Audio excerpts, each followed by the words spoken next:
So there is this very specific, deeply universal kind of panic Mm. that I think pretty much every language learner experiences at some point. Oh, absolutely. The dreaded freeze up. Right. I mean, welcome to the deep dive, everyone. Today, our mission is to solve this highly relatable mystery. You spend years studying, right? You diligently take the test, you read the novels, you figure out all those complex grammar rules. You're writing these beautifully crafted, perfectly structured emails. Exactly. You feel totally prepared. But then you step out into the real world, and a native speaker walks up to you and just starts talking at full conversational speed. And your brain just flatlines. Yes, the vocabulary completely vanishes, and all you hear is this unbroken stream of noise. It triggers that classic smile and nod reflex. Oh, the smile and nod. We have all been there. You maintain eye contact, you nod enthusiastically like you are tracking every single word, but internally there's just a dial tone. You have absolutely no idea what they just said. And you're just praying, like, please don't ask me a direct question based on whatever you just said. Right, because the fallout from that is usually a massive hit to your confidence. People walk away from those interactions feeling, honestly, incredibly inadequate. They assume all those years of diligent classroom study were somehow a waste. Or worse, that they just lack the talent for language entirely. Which is such a shame because it's simply not true. And that makes this the perfect moment to really set the tone for everything we're about to discuss today. We are pulling insights from the English Easy Practice audio material, and the most critical takeaway right up front is this. If this happens to you, it is not your fault. Definitely not. And it's not because your English is bad. Okay, let's unpack this. How can a language sound so entirely different when it vibrates through the air versus when it's just sitting statically on a printed page? Well, to really crack that code, to solve the mystery of why fast English sounds like gibberish, we first have to understand the fundamental difference between the classroom and the real world. Which is a huge gap, Mhm. right? A massive gap. Because in a textbook or any language learning software, English is presented in a very sterile, clinical way. Right. Every word is clean and separate. Exactly. Every single word is printed with clear spaces around it. And when a teacher reads it in a classroom, they're usually over-articulating. They pronounce every word perfectly and distinctly to make sure you catch the syllables. But native speakers don't talk like that. No, not at all. Native speakers connect words, they drop sounds, they alter pronunciations entirely. Which brings up this fantastic analogy from our source material today. I love this part. It compares learning textbook English to becoming a world-class expert at reading a map. It's a great visual. Right, because you can sit in your quiet room, study the map of this giant metropolis, and memorize every street name, every intersection, all the neat little grid lines. But the danger of the map is that it's two-dimensional. And most importantly, it is completely silent. Yes. So you take that theoretical knowledge and suddenly, boom, you're dropped into the actual real city. And the sensory environment is just chaotic. There's bumper-to-bumper traffic, pedestrians are shouting, sirens are blaring. Neon signs flashing in your eyes. And your map is completely accurate on paper, sure, but it doesn't help you navigate much when your brain is instantly overwhelmed by the raw, noisy reality of the physical environment. You know the map, but you definitely don't know the city yet. But, okay, wait. I want to push back on this a little bit, or at least play devil's advocate here. Sure. If the real spoken city is so messy and fast and blended together, isn't that just, lazy speaking? Like, why don't native speakers just enunciate the words the way they're written on the page? That is such a common reaction. People always want to call it sloppy. Right, like they're just not trying hard enough. But calling it sloppy actually misses the real physics of speech entirely. It isn't laziness at all, it's biological efficiency. Biological efficiency, meaning what exactly? Meaning, spoken English operates on a completely different set of linguistic rules that learners are simply never taught. Native speakers absorb these physical mechanics instinctively as toddlers, way before they see a written word. Okay, so it's a physical thing. Yes, the human vocal tract, the tongue, the lips, the vocal cords. It is fundamentally designed to conserve breath and energy. Speaking at a normal conversational pace requires words to literally mutate. Mutate, like they physically change shape in the mouth. Exactly. If a native speaker tried to enunciate every single letter with textbook precision, they would sound like a robot. And honestly, they'd run out of breath halfway through a sentence. So it's really a matter of anatomical survival, not just bad habits. Yeah. That completely shifts the perspective. It really does. And the source material breaks this mutation down into a few core mechanisms that are just constantly running in the background of the real city. Okay, so let's get into those hidden rules, Yeah. because we need to examine exactly how these words merge and mutate in a real conversation. Right. So the first major mechanism we need to look at is linking. Linking. Yeah. In written English, you know those blank spaces between words? They are crucial for our eyes to read. Right, without spaces, reading would be a nightmare. But in spoken English, those spaces are a myth. They don't exist. When two words sit next to each other in a sentence, a native speaker will rarely stop the airflow from their lungs between them. So the sound just keeps flowing. Yes. The final consonant of one word naturally glides directly into the starting vowel of the next word. I mean, I imagine the mouth just can't physically reset its position fast enough to create a gap without completely disrupting the flow of the conversation, right? Precisely. The vocal tract does not want to stop and restart the engine. So a phrase like want to inevitably becomes wanna. Wanna. Yeah, we hear that constantly. Go into shifts into gonna, have to hardens into hafta. And if you're a learner whose brain is rigidly waiting for that distinct separate word with a sharp, crisp T sound, you're going to miss it entirely. Because that sound hasn't just been spoken quickly. It has been physically erased and welded onto the word right before it. Which accelerates us right into the second mechanism, which I think is even more extreme, because they aren't just welding words together, right? No, they're completely dropping sounds. They literally forget to say parts of words. Right, dropped sounds. And again, this all goes back to breath conservation. Small, common structural words lose their beginnings or endings all the time. Aspirating certain sounds just takes way too much effort mid-sentence. Give us an example. Take the letter H. Producing an H sound requires a significant puff of air from the lungs. So in fast speech, the word him often loses the H entirely and becomes just im. Wow. And the OI down loses the TH sound and becomes Okay, so a phrase like call him actually sounds acoustically identical to the word column. Yes, exactly. And tell them sounds like the general airflow is preserved, but the phonetic data, the actual Right. letters, is just destroyed. Okay, so here's where it gets really interesting, because the source brings in these extreme examples from the live practice segment, showing what happens when linking and dropping happen at the exact same time. Oh, this is the best part. It's wild. So take the phrase, did you eat yet?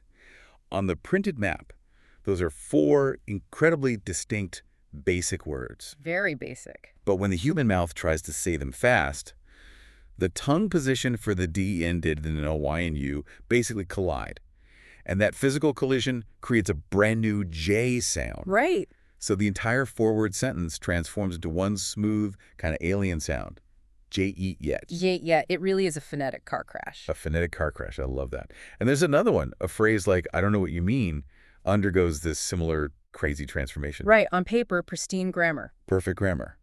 But spoken fast, the mouth takes all the shortcuts and it comes out as, I don't know what you mean. Just think about the cognitive load this places on a learner. It must be exhausting. It is. Your brain acts as this advanced pattern recognition machine. When you study a textbook, you are building a mental dictionary based on visual patterns, like WHAT space YOU. Right. But when the audio input hits your eardrum as whatcha, your brain desperately flips through its mental dictionary, completely fails to find a match, and basically throws an error code. And then you freeze. Exactly.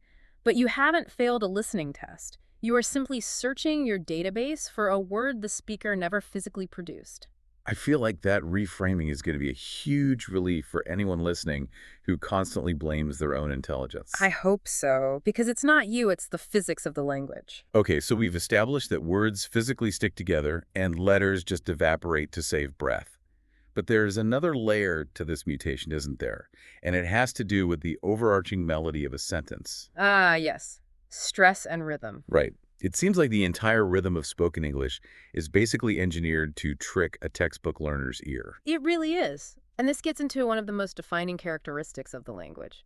English is what we call a stress-timed language. Stress-timed, as opposed to. Well, unlike syllable-timed languages like Spanish or French, where each syllable generally gets an equal beat of time, the rhythm of English is driven purely by emphasis. Okay, so how does that sound in practice? Native speakers will stretch out and loudly pronounce the heavy, important words that carry the actual meaning.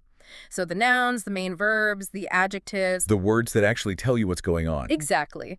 But they will compress, squish, and just rush through the structural words, the prepositions, the articles, the conjunctions. Stuff like the to-tit, of. Right. They get said very quietly and incredibly fast. Which brings up this brilliant visual analogy from the source material. I think this really clicks it all into place. The photography analogy. Yes, the photography of sound. It suggests visualizing a spoken English sentence like a portrait photograph. You know, in professional photography, you often have a main subject, like a person's face, that is perfectly sharp, crisp, and in focus. Right, the subject pops out at you. Exactly. That sharp subject represents the stressed, meaning-heavy words in a sentence. But everything behind that person, the distant trees, passing cars, the sky, is intentionally blurred out. And that blurry background represents the small, unstressed words. You got it. And the trap that textbook learners fall into becomes so obvious when you think about it this way. Mm-hmm. Because if you look at a photograph, you don't squint and strain your eyes trying to make the blurry background sharp, right? No, you just accept the blur for what it is. Yeah, just look at the crisp face in the foreground. But when listening to English, learners try to force the blurry audio into focus. They do.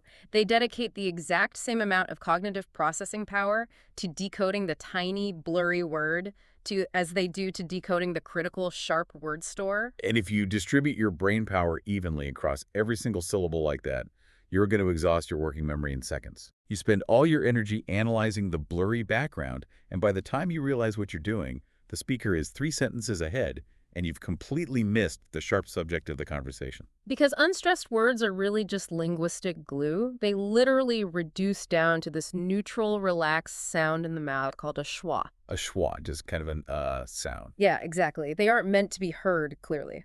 If you train your auditory cortex to ignore the glue and only catch the loud, stressed words, you will extract the actual meaning of the sentence with a fraction of the effort. Okay, so now that we understand the anatomy of the chaos, we've got the map versus the city, breath conservation, phonetic car crashes, and this blurry background of rhythm, we have to talk about adaptation. The action plan. Right, because now we know why fast English sounds like a different language. Yeah.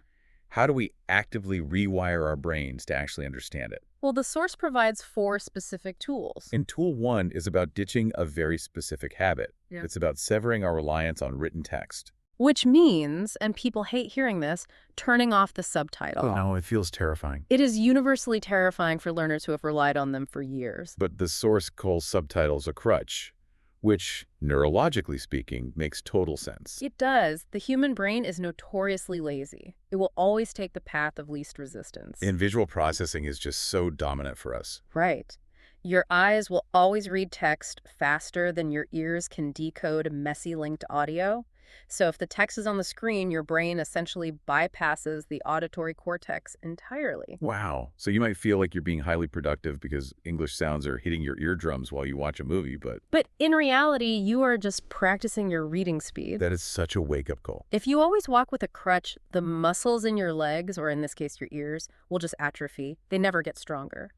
By leaving the subtitles on, you are actively preventing your brain from being forced to decode those mutations we just talked about.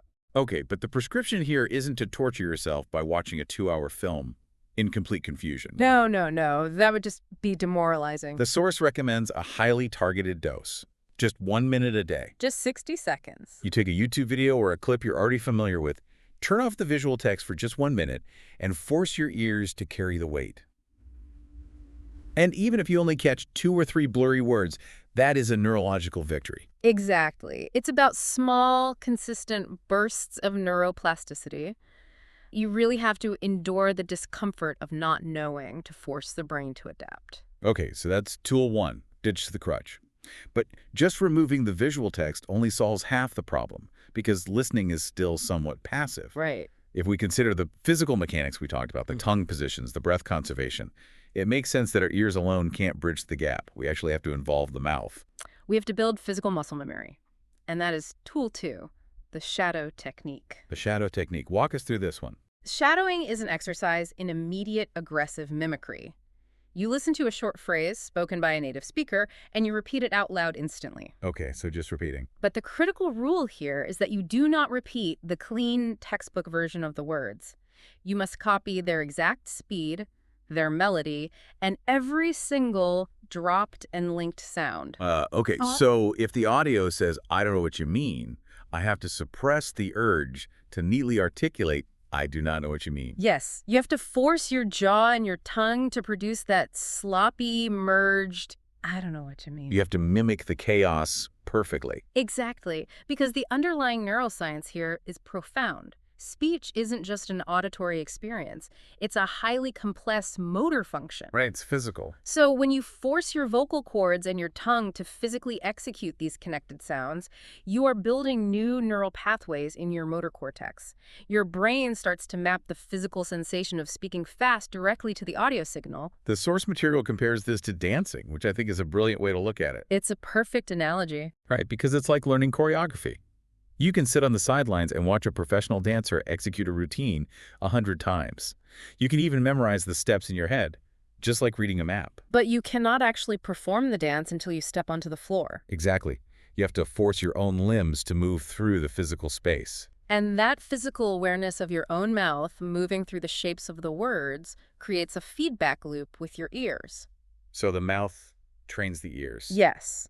Once your own mouth understands the physical shortcut it takes to turn did you into J it, your ears will instantly recognize that shortcut when someone else takes it. That is so cool. You transition from passively receiving alien noise to recognizing a physical pattern your own body actually knows how to produce. Okay, so training the ears and mouth is obviously crucial.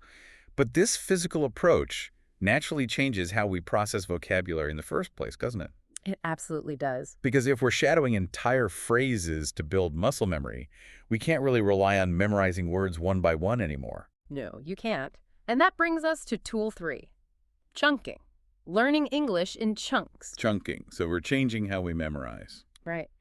Chunking directly addresses this massive bottleneck in our working memory. You see, in a traditional classroom, you memorize vocabulary in isolation. Right. You learn the word go, then you learn to, then store. You essentially build a mental bag of distinct puzzle pieces. But native speakers don't dig into a bag and assemble sentences piece by piece. No, they deploy language in integrated blocks of sound.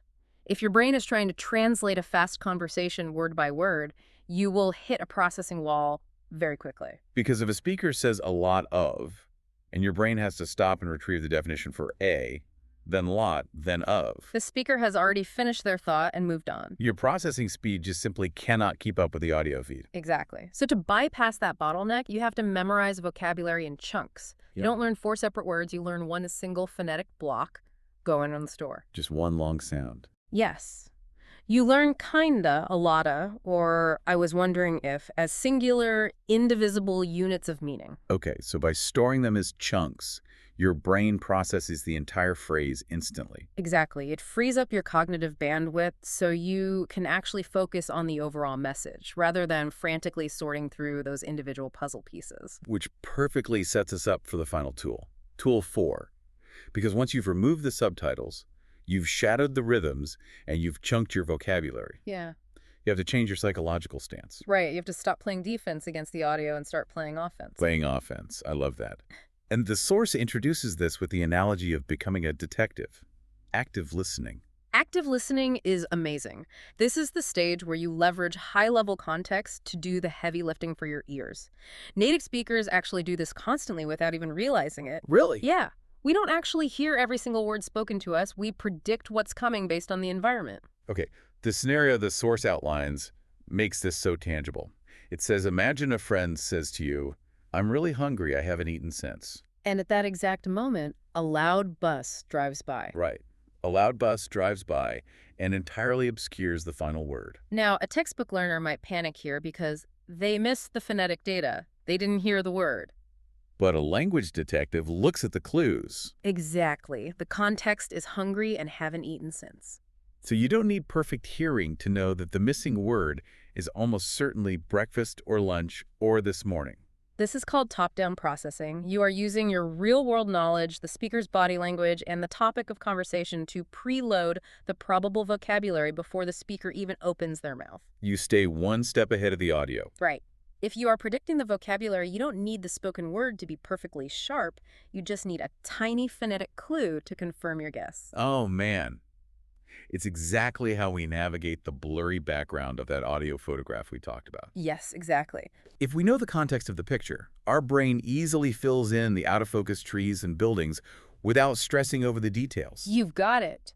When you combine predictive listening with an understanding of physical mouth mechanics, rhythm, and chunked vocabulary, the real city stops feeling like a chaotic assault on your senses. You begin to actually see the hidden infrastructure beneath the noise. Exactly. Well, we have unpacked a tremendous amount of linguistics today. You really have. I mean, we started with that frustrating gap between the pristine two-dimensional map of textbook English and the messy three-dimensional reality of the spoken city. We explored the anatomical reasons why words mutate, how tongues take shortcuts, how breath conservation literally erases letters. And how English rhythm relies on that bouncy, stress-time melody that blurs out all the structural glue. And then, of course, we mapped out the transition plan. Right, turning off the visual crutch of subtitles to force auditory adaptation. Shadowing native speakers to forge that critical link between motor function and auditory recognition. Bypassing working memory limits by chunking our vocabulary. And stepping into the role of a language detective to actively predict the flow of conversation. It completely revolutionizes how you interact with the language.